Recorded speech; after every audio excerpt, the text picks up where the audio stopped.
pengamatan yang saya buat dari sudut tinjauan, sebenarnya rakyat Malaysia ni suka membaca. Cuma dari sudut kajian yang dibuat adalah tabiat kepustakaan tu mungkin kurang.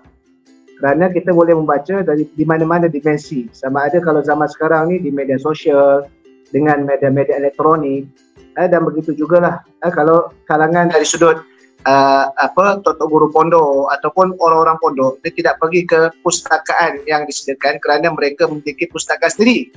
Jadi di situ kalau dibuat dari sudut per halaman, per helaian yang data utama dia dari sudut kita panggil rekod di pustakaan memang agak kurang. Jadi perkara tersebut sebenarnya tidaklah begitu tepat, sehingga kalau kadang-kadang orang nak menaikkan semangat sehingga menyatakan rakyat Malaysia ni malas membaca, itu sebenarnya tidak. Cuma yang jadi kita panggil yang senantiasa untuk kita galakkan untuk rakyat Malaysia ni membaca adalah satu, ke arah apa mereka membaca tersebut.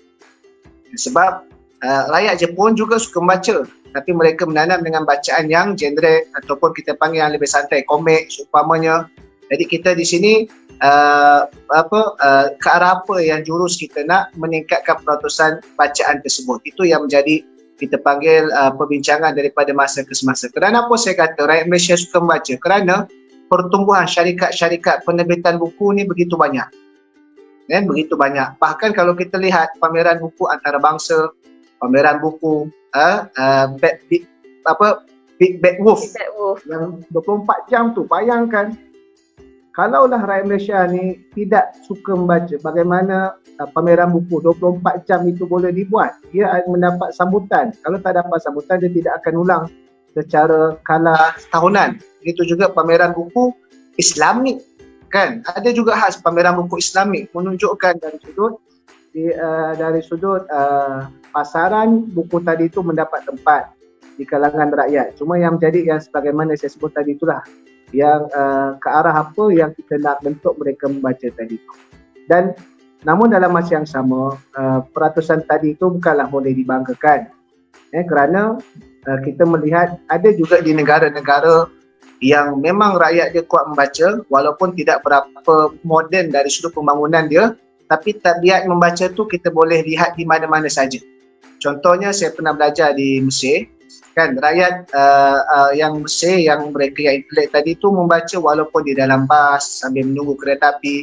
Jadi tabiat dalam keadaan yang bukan semata-mata di atas meja ataupun di pustakaan tadi tu yang nak dibentuk supaya ia lebih kita panggil sebagai satu perkara yang membaca bukan hanya sekadar hobi, tapi dia menjadi satu tuntutan.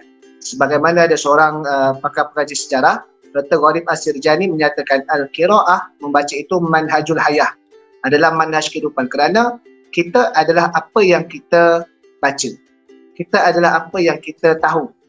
Sebab itu orang yang banyak membaca sesuatu, maka dia akan membentuk minda dan kehidupan mereka tadi itulah.